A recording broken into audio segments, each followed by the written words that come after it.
আমরা কৃষক ভাইদের পাশে দাঁড়াতে চাই। এই দেশে যদি কৃষক ভাইরা ভালো থাকে তাহলেই একমাত্র সম্ভব বাংলাদেশকে ভালো রাখা, বাংলাদেশের মানুষকে ভালো রাখা।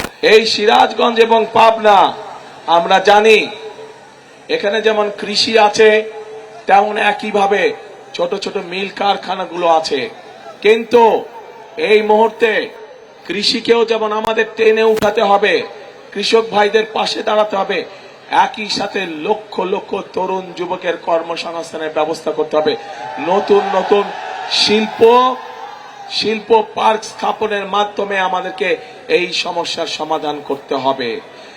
যেহেতু উত্তরাঞ্চল কৃষির সাথে জড়িত বেশি, কৃষিজীবী মানুষ এই উত্তরাঞ্চলে বেশি, সেই জন্য আমরা সেই ঠাকুরগাঁ থেকে পঞ্চগড় থেকে শুরু করে সিরাজগঞ্জ পর্যন্ত সমগ্র উত্তরাঞ্চলে আমরা কৃষি নির্ভর শিল্প গড়ে তুলতে চাই। যেই কৃষি নির্ভর শিল্প গড়ে তুললে এই এলাকার মানুষের, এই এলাকার যুবকদের, এই এলাকার তরুণদের, এই এলাকার বোনদের কর্মসংস্থার সম্ভাবনা থাকবে।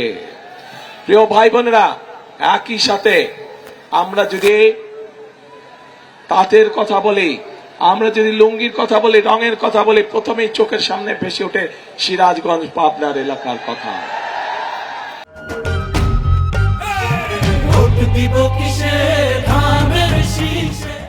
এই এলাকার মানুষ তাঁত শিল্পের সাথে বহু মানুষ এখানে জড়িত, কিন্তু এই তাঁত শিল্পকে যদি আমরা, তাঁত শিল্পের সম্পর্কে যদি আমরা পরিকল্পনা গ্রহণ করতে পারি, তাহলে এই তাঁত শিল্প উৎপাদিত পণ্য আমরা ইনশাআল্লাহ সারা বিশ্বে ছড়িয়ে দিতে সক্ষম হব। এবং আগামী দিনে আমরা তাই করতে চাই। সিরাজগঞ্জ পাবনায় উৎপাদিত তাঁত পণ্য আমরা সমগ্র বিশ্বে আমরা রফতানি করতে চাই। আছেন নাকি আপনারা এটার সাথে? আমার সাথে আছেন? ইনশাআল্লাহ আমরা এই কাজটি করব। প্রিয় ভাই বোনেরা, আমাদেরকে আরো অনেক কাজ করতে হবে। আমাদের মাদেরকে, আমাদের বোনদেরকে, তাদেরকে আমাদের স্বাবলম্বী করতে হবে। আমাদের দেশনেত্রী খালেদা জিয়ার সময় আপনাদের নিশ্চয়ই মনে আছে যে এই এলাকার সহ সারা বাংলাদেশে নারীদের শিক্ষা ব্যবস্থার জন্য উনি একটি পদক্ষেপ গ্রহণ করেছিলেন, এবং তারপরে ক্লাস 1 থেকে ক্লাস 12 পর্যন্ত মেয়েদের শিক্ষা ব্যবস্থা ফ্রি হয়ে গিয়েছে, যার সুবিধা আজও লক্ষ কোটি মেয়েরা পাচ্ছে। সুবিধা পাচ্ছে না? মেয়েদের শিক্ষা ব্যবস্থা ফ্রি, কিন্তু গত 20 বছর ধরে এই মেয়েরা আজ অনেকেই মাতে পরিণত হয়েছে, কিন্তু শিক্ষার আলো তাদের কাছে আছে।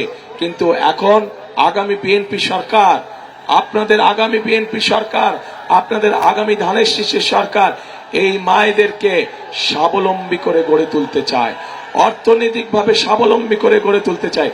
এবং এই জন্যই আমরা বাংলাদেশের প্রত্যেকটি মায়ের কাছে আমরা ফ্যামিলি কার্ড পৌঁছে দিতে চাই, যেই ফ্যামিলি কার্ডের মাধ্যমে ধীরে ধীরে আমরা মাদেরকে, গৃহিণীদেরকে আমরা পর্যায়ক্রমিকভাবে অর্থনৈতিকভাবে স্বাবলম্বী করে গড়ে তুলব ইনশাআল্লাহ। প্রিয় ভাই বোনেরা, আমরা কৃষক ভাইদের পাশে দাঁড়াতে চাই। বাংলাদেশের অধিকাংশ মানুষ কৃষির সাথে জড়িত। এই দেশে যদি কৃষক ভাইরা ভালো থাকে তাহলেই একমাত্র সম্ভব বাংলাদেশকে ভালো রাখা, বাংলাদেশের মানুষকে ভালো রাখা। কৃষক ভাইরা সারাদিন হাড় ভাঙা পরিশ্রম করে এবং তাদের পরিশ্রমের ফলেই সারা বাংলাদেশের মানুষ দুবেলা তিনবেলা ভাত খেয়ে বেঁচে থাকে। প্রিয় ভাই বোনরা, এই কৃষক ভাইদের পাশে আমরা দাঁড়াতে চাই। তাদেরকে তাদের প্রয়োজনীয় সার, তাদের প্রয়োজনীয় কীটনাশক, তাদের প্রয়োজনীয় ফসলের বীজ আমরা তাদের হাতে ঘরে ঘরে পৌঁছে দিতে চাই, যাতে করে মধ্যখানে কোনো মধ্যস্বত্বভোগী বা ফড়িয়া যাতে কোনো সুবিধা না পায়। এবং সেই জন্য এই কৃষক ভাইদের জন্য আমরা একটি কৃষক কার্ড দিতে চাই সকলকে, ঠিক যেভাবে মা বোনদের হাতে আমরা ফ্যামিলি কার্ড পৌঁছে দিতে চাই।